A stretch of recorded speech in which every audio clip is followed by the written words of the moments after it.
Hello, my dear students. Welcome to the next class of literary theory. Today we are continuing with cultural studies, and today we will be covering two topics, New Left and Culturalism. Let's get into the topics. New Left. The term New Left stands for the varied groups of activists, different groups of activists and intellectual movements that thrived in the 50s and 60s in Western Europe and North America. New Left was a broad political movement in the 60s, 70s, 50s, and it consists of varied groups, different activists in the Western world, in the Europe and in the North America. And what did they do?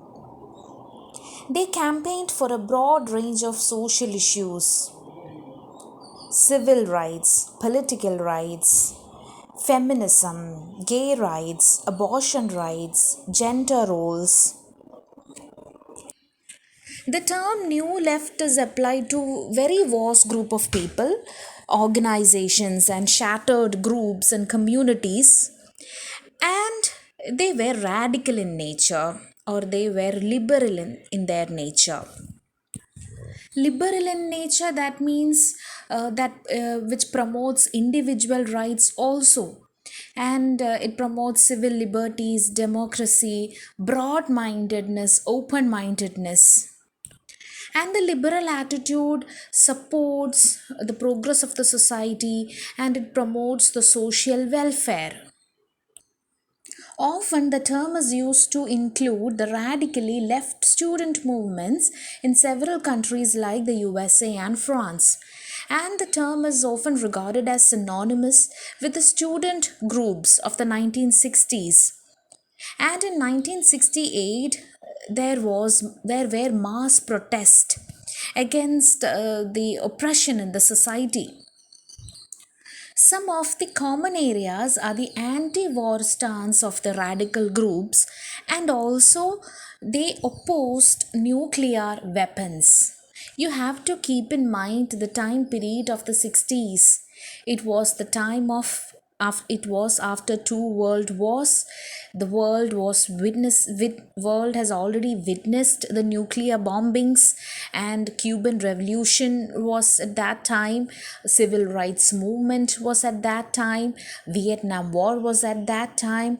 It was a totally fragmented world.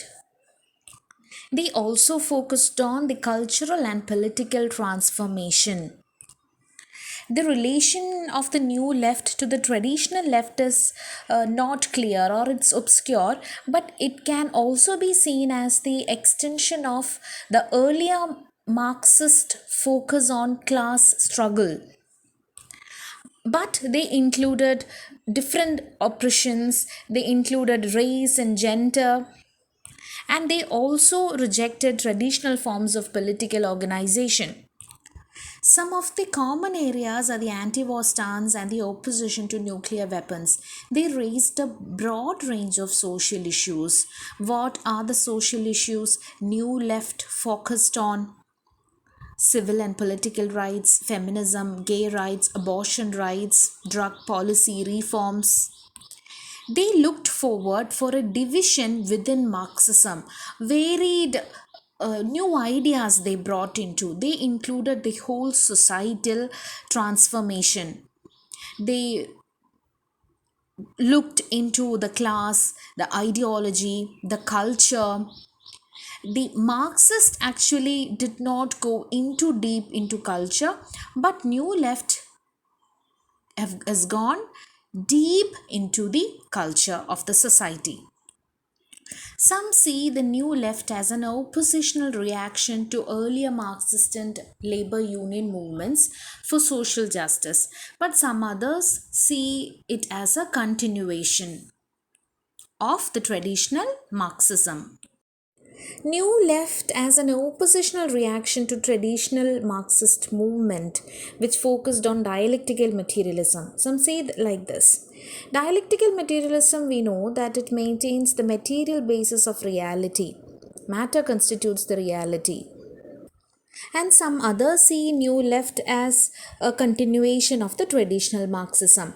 And the Marxist intellectuals, a more democratic approach to politics, opposed to the authoritarian rule of the 1950s. These communists, who became disillusioned with the authoritarian principles of the communist parties, eventually formed the New Left of 60s. They are the intellectuals or the persons who descend from the Communist Party. The relation of the new left to the traditional left is highly ambiguous. The Hungarian Revolution of the 1956 turned out to be the watershed moment in the history of the left movement in Western Europe and North America. The turning point of this movement was the Hungarian Revolution of 1956. The Hungarian Revolution of 1956. The problems in Hungary began in October 1956. Thousands of people came to the streets. They demanded a more democratic political system, and they want a freedom from the Soviet oppression. They focused on the authoritarianism. On November 4, 1956, Soviet tanks rolled into Budapest to crush the national uprising. Fighting broke out, but Soviet won it. Thousands were killed. About 2,500 Hungarians died, and more than 2 lakh people fled as refugees. And the arrest and the armed resistance continued for months, and it caused economic disruption. And this Hungarian Revolution also became a turning point in the creation of the leftist movement. New leftist movement. The cruel repression of the uprising by the Hungarian government was also backed by the Soviet Union. And this became one of the determining characteristics of the New Left movement. Western socialist and Marxist intellectuals were disillusioned with the authoritarianism and dogmatic nature of the communist parties. Authoritarianism.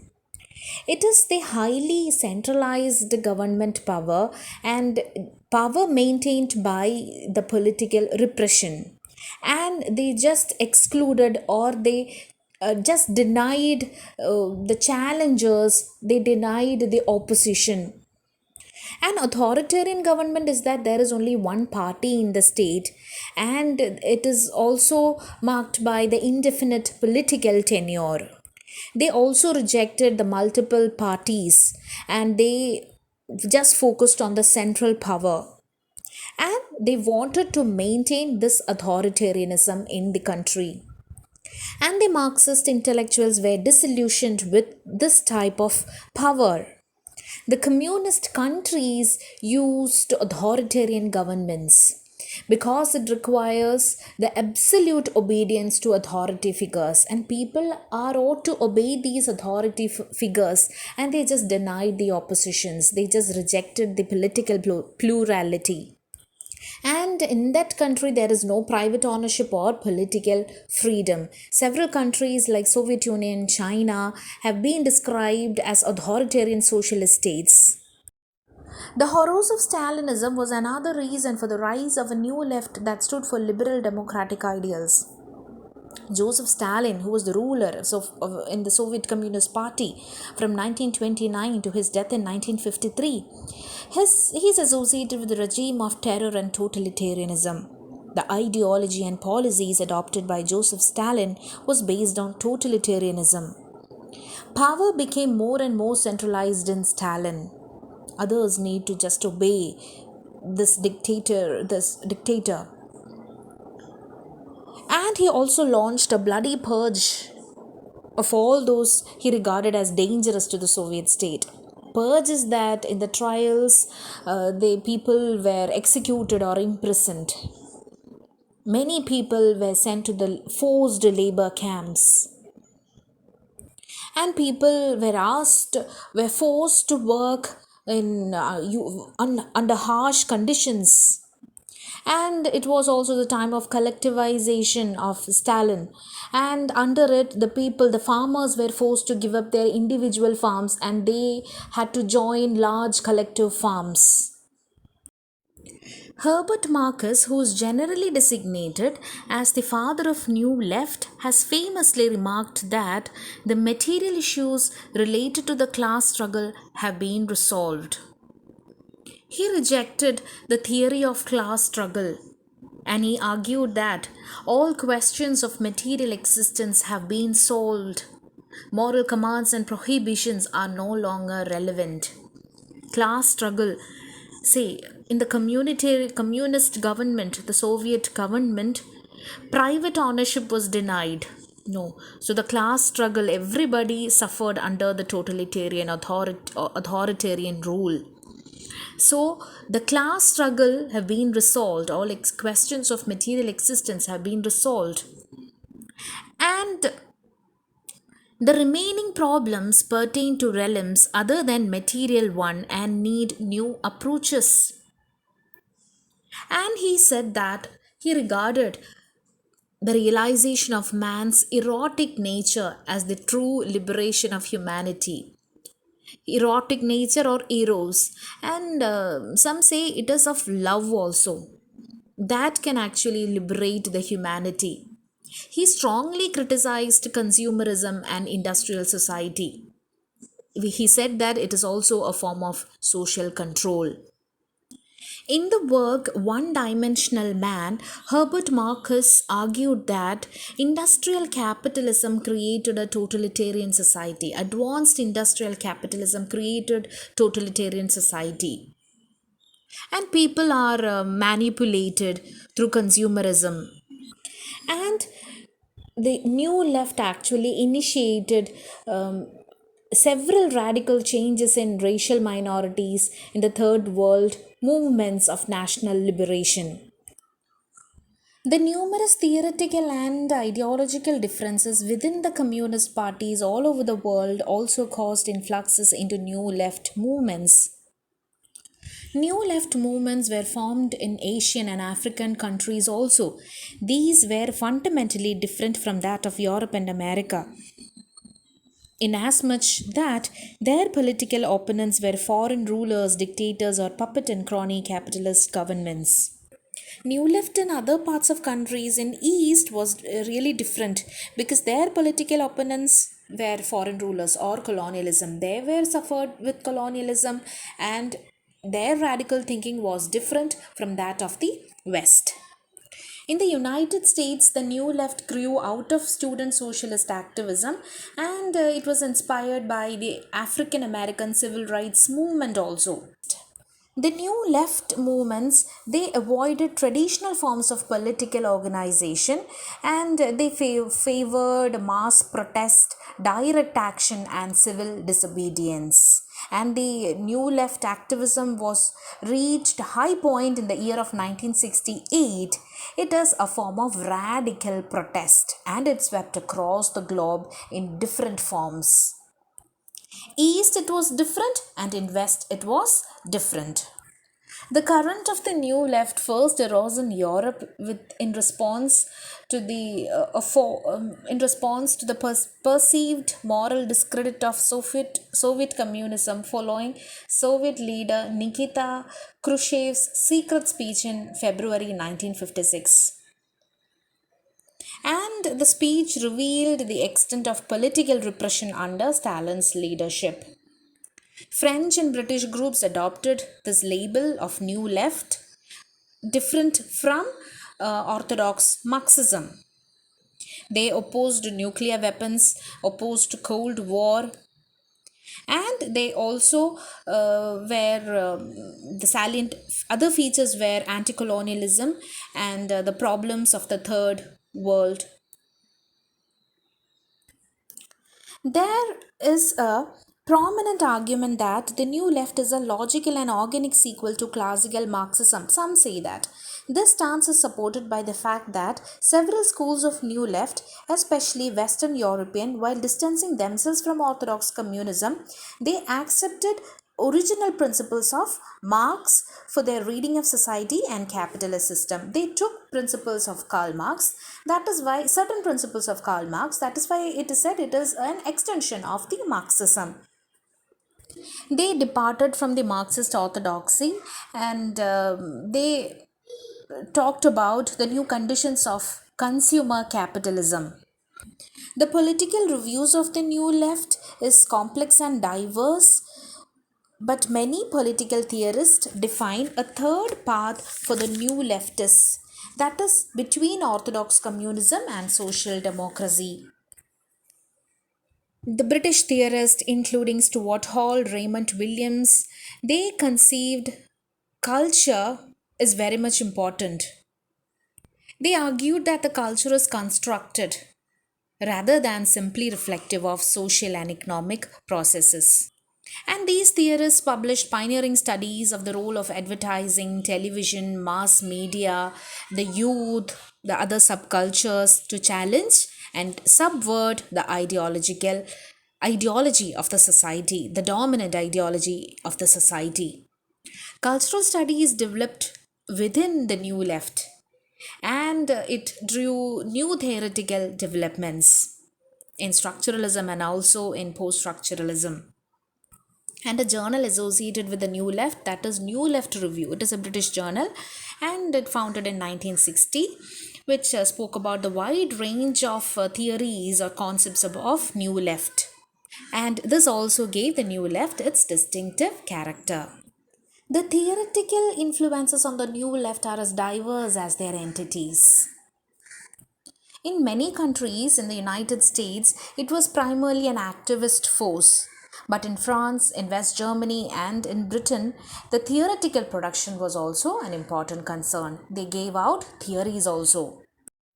Those who influenced these groups and movements include Jean-Paul Sartre, E.P. Thompson, Leon Trotsky, Mao Zedong, Luis Althusser, Fidel Castro, Che Guevara, and Ho Chi Minh, and many others. The philosophical existential of Jean-Paul Sartre. Existentialism is the philosophical belief that we are responsible for creating meaning of our own lives.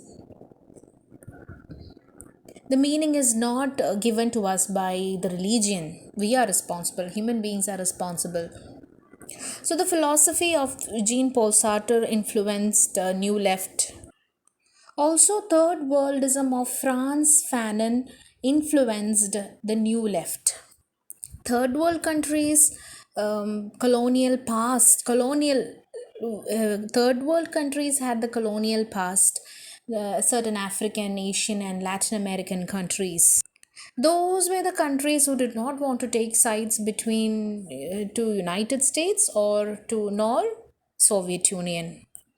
Maoism is a form of communism itself, which is developed by Mao Zedong, and it is a doctrine to capture state power through combination of armed insurgency, mass mobilization, and strategic alliances. They synthesized Marxist ideologies and also with the concepts of non-Marxist third worldism. And the principle of Leon Trotsky is known as Trotskyism. It is a theory that socialism should be established throughout the world by continuing the revolution. Louis Althusser is associated with structural Marxism. That is approach to Marxist philosophy, which is based on structuralism.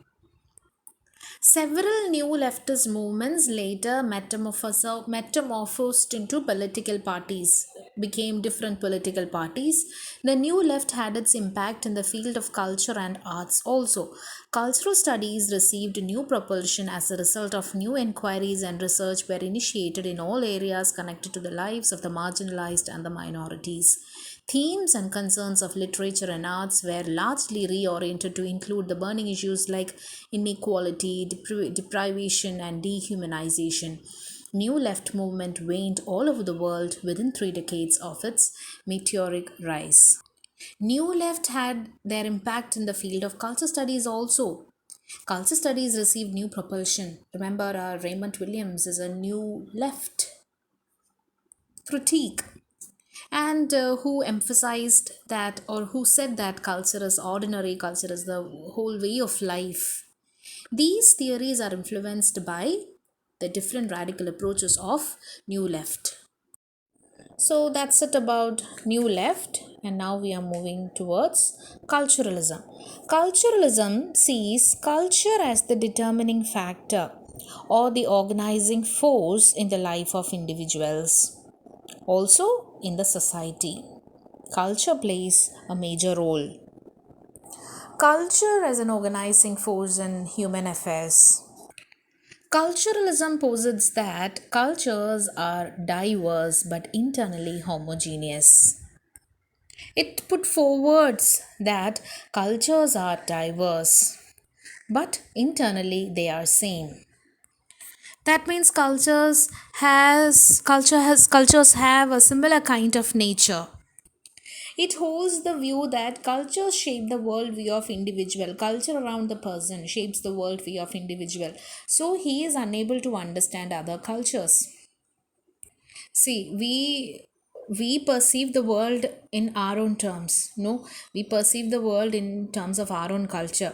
So if we go to other part of India itself, or other part of India, that means northeast, when we go there, when we see their cultures, we may not be able to understand the other cultures, but the underlying pattern of the cultures are the same. Culture forms the basis for the common life of different people. What unites the people of Kerala together? The culture of Kerala. Under the culture, everything comes. Food comes, our traditions comes, our customs come. So the culture forms the basis for the common life of different people in the society. When we analyze the culture during the time of Onam season, everybody in the Kerala usually has the same type of routines. They make flower carpets, they dress up in Kerala style, and they make sadhya and all. And it is an example only, okay? And it forms the basis for the common life at the time of Onam among the people of Kerala. Culturalism takes culture as a political ideology which determines the life of subjects within the nation. Culture is also a political ideology, and that ideology determines the life of the people within the nation. This concept of culturalism was coined by the American social philosopher Florian Znanicki in his book Cultural Reality, which was published in the year 1919. His idea was that of cultural determinism. That means the culture determines the society, culture determines the person. Our perspectives as well as selves are defined and controlled by culture. Culture determines, culture controls. And he says that our world cannot be understood by principles of science, but it can only be understood by the dynamics of culture. Understanding the world in terms of the culture. So, this is a concept deviated from the materialism. Marxist philosophy is that base determines the superstructure. And here he says that culture is the organizing force. And he negates the binary of culture and nature. He posits that culture is no way inferior to nature. He was opposing naturalism. Naturalism is the belief that everything exists naturally. All human beings and events in the universe are natural, not created. He promoted new ways of thinking about culture that led to the abandonment of the dogmas of naturalism and idealism that prevailed during 20th century. Later, he developed this culturalism into humanism. Humanistic coefficient is also a concept by Florian Znaky. Culturalism founded on the principle of the humanistic coefficient. It is based on the concept of social values. The concept of humanistic coefficient is that the values, cultural norms, social structures are created by the people only. And this culture is really connected to some individuals. His theories anticipate many other social and cultural theories like anti-positivism and anti-natalism. Anti-positivism is that proposes that the society cannot be studied with the scientific method of investigation. It needs a different set of knowledge to study the society. Only the scientific method, just the scientific method will not help to study the society. The theory of Florian's Naniki also influenced antinatalism. It advocates that the people should be concerned about the overpopulation and they should have only a fewer children or no children. The human being should abstain from procreation. According to Snaniki, reality is not absolute but it is culturally driven. Approaching from Marxist perspective, Richard Hogarth, Raymond Williams and Edward Thompson have greatly contributed to culturalism. We have studied that. It is best understood in contrast with structuralism. Structuralism places culture outside the sphere of human action and sees it a product of social structures. Culture is a product of social structures. Richard Hogarth, Raymond Williams, Edward Thompson, they are uh, majorly associated with culturalism also, and their perspective is contrasted with structuralism. Culturalism stresses the ordinariness of culture, and it is really the whole way of life, and people has have a culture.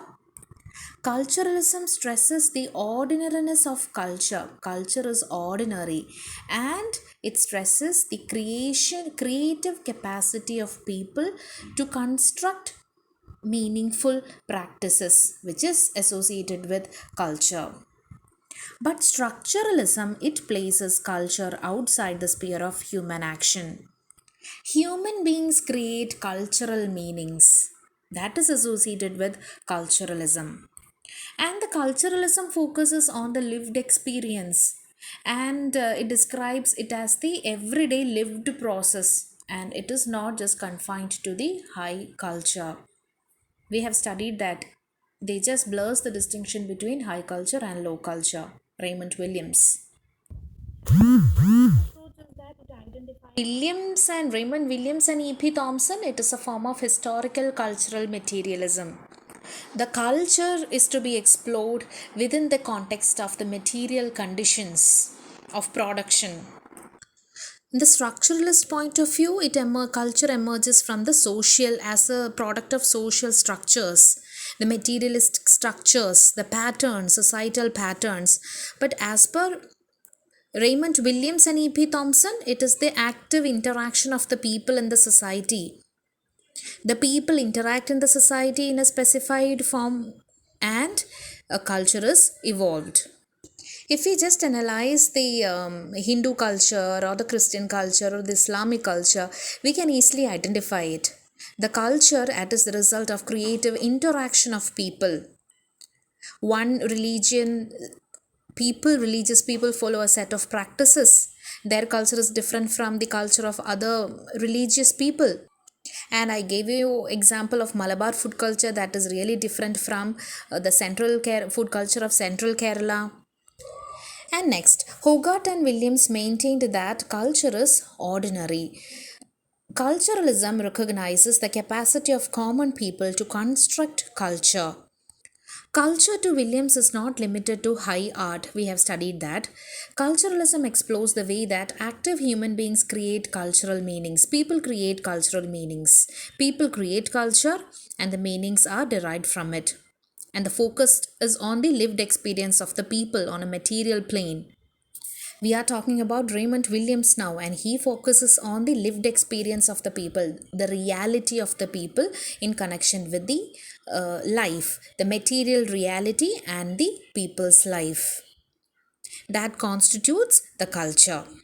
See, nothing can be excluded. The lived experience of the people is really associated with the material conditions, and it can also form the basis of the culture. Williams and Thompson define culturalism as a form of historical cultural materialism, which understands culture to be explored within the context of its material conditions of production over historical periods.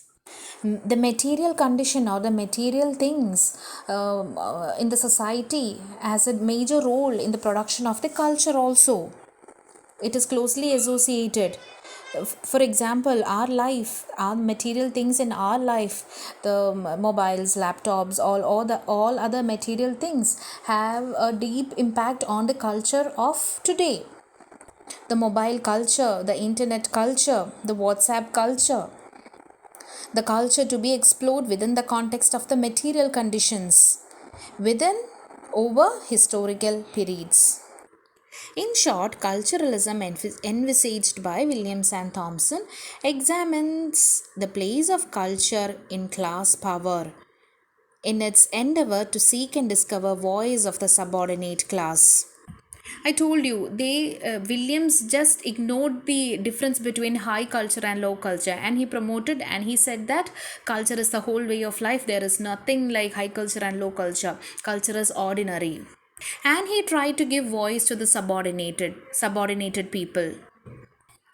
Outside the philosophical and sociological context, culturalism has acquired new political dimensions in recent times with its mutant leftist multiculturalism and right wing ultranationalism. Multiculturalism is that view that cultures, races, especially of minority groups, deserve special acknowledgement. That nothing is low or nothing is high, everything is a whole way of life. And culturalism also gave way for the right wing ultranationalism, that the devotion to a nation or devotion to a devotion to a nation or a loyalty towards a nation. It is also the extreme devotion to one's own nations. For example, we can say in India we have Shiv Sena, the extreme devotion to a particular group, and they need preferential treatment for the people of Maharashtrians over the migrants from other parts of India. So let's stop here and we'll continue in the next class with Stuart Hall. Thank you.